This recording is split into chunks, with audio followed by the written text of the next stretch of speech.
This is ABC News Nightline. Reporting from Washington, Ted Koppel. He is perhaps best known to Americans as the founder of the Jewish Defense League. Orthodox parties, they have tried to become the heads of Israel. The difference is that they have not been able to reach the non-Orthodox Jew, and I have. You have reached them, Rabbi Kehana, by appealing to what one might describe as people's basest instincts. You do that deliberately, don't you? Now, I think that that's what you say.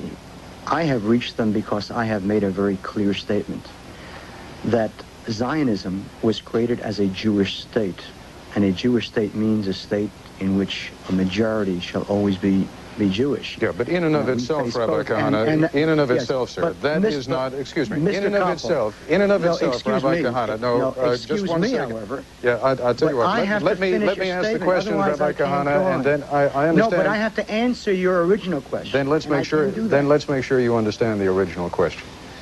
All right, but I certainly do. I certainly do. And I don't appeal to anyone's basest instinct. What I say is that I appeal to their understanding that the state of Israel is faced with an internal threat, and that is the existence of Arabs inside Israel who don't want to see a Jewish state. Now, that's not a basest instinct, that's a survival instinct. Yes, and if that indeed, Rabbi Kehana, were, and it is at the essence of what you are saying in your campaigns and what you are preaching in your speeches, I don't deny that for a moment.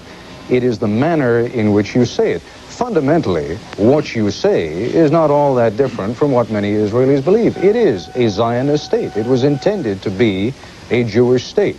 But the way you say it is markedly different from the way that your political colleagues would state the same case. Mr. Koppel, that's not true. Not one of my colleagues has the courage to say, this is the problem, and the only answer is the transfer of Arabs out of Israel. Secondly, what do you expect me to do if I am banned officially by state radio and TV, and I can't appear on shows such as yours in which I can sit quietly and state what I do say? Is that a democracy? Has it ever occurred to you to wonder why you're banned? Yes, indeed. Why do you think? Because if I appear on Israel TV, as I am now, and present a reasoned view, then I'll have not only 10 seats in the next Knesset, but I'll have 20 seats. And Mr.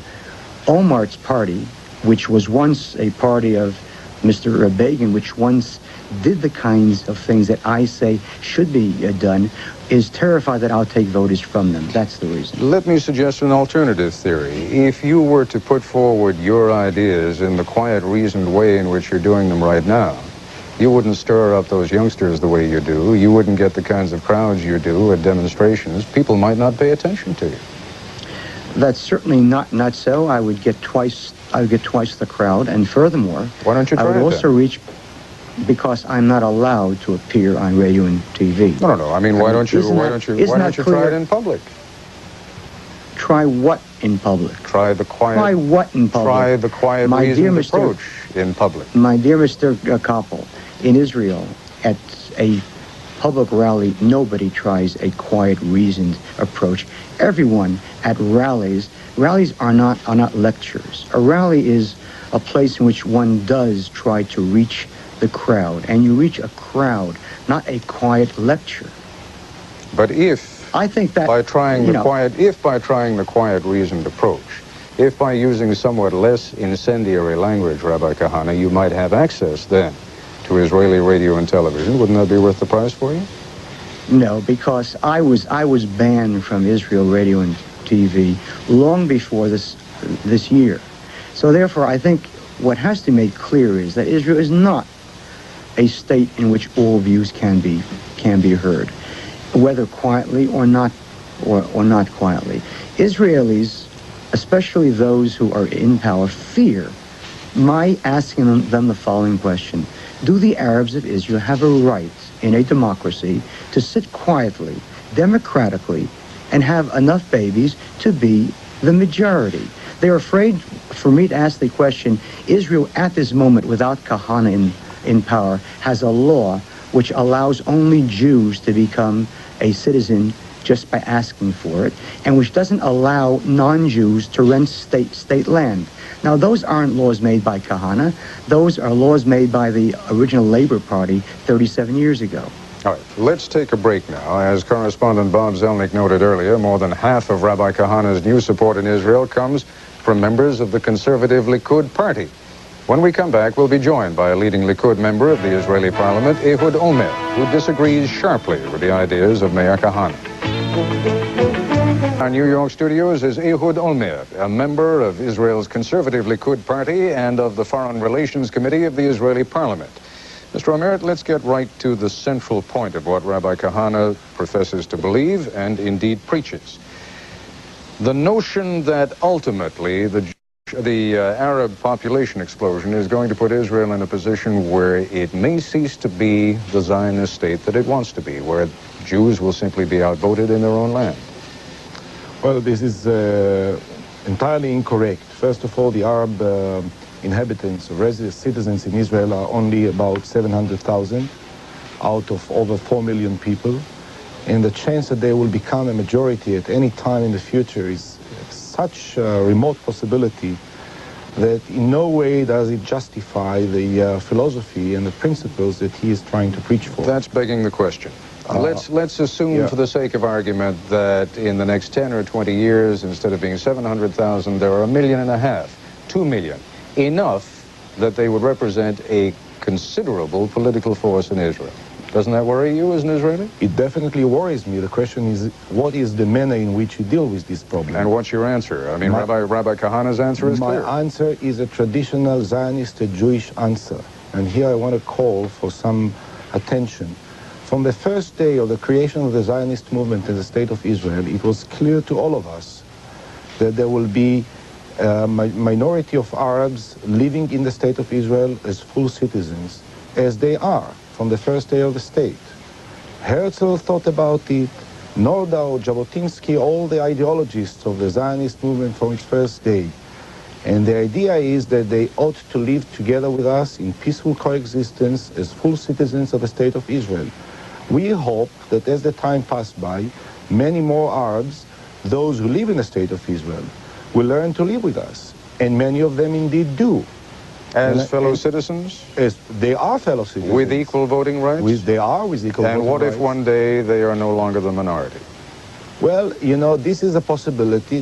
We always relate to probabilities. The probability that I attach to this is such a small one that I don't think that I have at this stage to give a definite answer of what we may do at that time. I mean, you see, you're facing a problem because you don't have any definite answers, and Rabbi Kehana does. Indeed, indeed. And the danger of Kehana is exactly this, that he is trying to steer emotions and provoke the Israelis in light of a certain reality that we all live through, which is very difficult, very complicated. We have lots of tragic events with Arabs. There are many Jews who are killed by Arabs, innocent civilians, Israelis, who are killed by Arab terrorists almost on a daily basis. And of course, in the context of these events, when a person like Rabbi Kehana comes and provokes the emotions of people, it has some impact on them.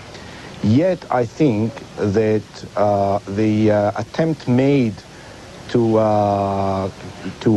portray Kehana as a major danger at the present time to the Israeli democracy is far from a true description. All right. Kehana does not enjoy that kind of support in Israel. Rabbi Kehana, let's address them one point at a time. First of all, just the numerical point, 700,000 versus 3.2 million. It's not a real problem at the moment. Of course not. And the rabbis say, who is wise? He who can see tomorrow. The question is, how many will there be in 10 years? And they don't have to be a majority. What happens when a third of the country, of the Knesset, is Arab? And let me say one thing here. The contempt that Mr. Aulmart has for Arabs is incredible. There isn't one Arab in Israel who enjoys living in a state which is officially called the Jewish state, whose law of return applies not to him, but only Jews, whose national anthem speaks of the soul of a Jew yearning, and whose decoration of, whose holiday freedom, Independence Day, celebrates his defeat. Yes, but if those citizens, you'll have to forgive me because we can't, the program is limited in scope. Yeah. If those Arabs, given all of those elements of the society that you state, are prepared to live with that, and live with that as responsible citizens, who are you to say no? But, Mr. Koppel, they have no choice at this moment.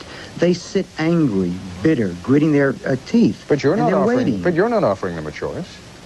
But of course not, because I'm a Jew living in a Jewish state, and I want my state Jewish. I don't care what the Arabs think, because I know what they think. I offer them the only choice possible. Live happily with your own people in any one of your 22 countries, and let me live in my one country. But you're talking about people, are you not, Rabbi Kehana, who in some instances have lived on that particular plot of land, not for a year, not for 10 years, but for generation upon generation. Of course. And if they want to live and abide by Jewish law in a Jewish state, who are you to say no? But they don't want to. They have no choice now. The question is, how could the Jews have originally come to Palestine in 1880, 1890, when these same people were there for hundreds of years? What right did we have to come to a Palestine with a majority of Arabs and proclaim a Jewish state? The answer is that we said this is our country. Now, 500,000 Arabs fled Israel in 1948.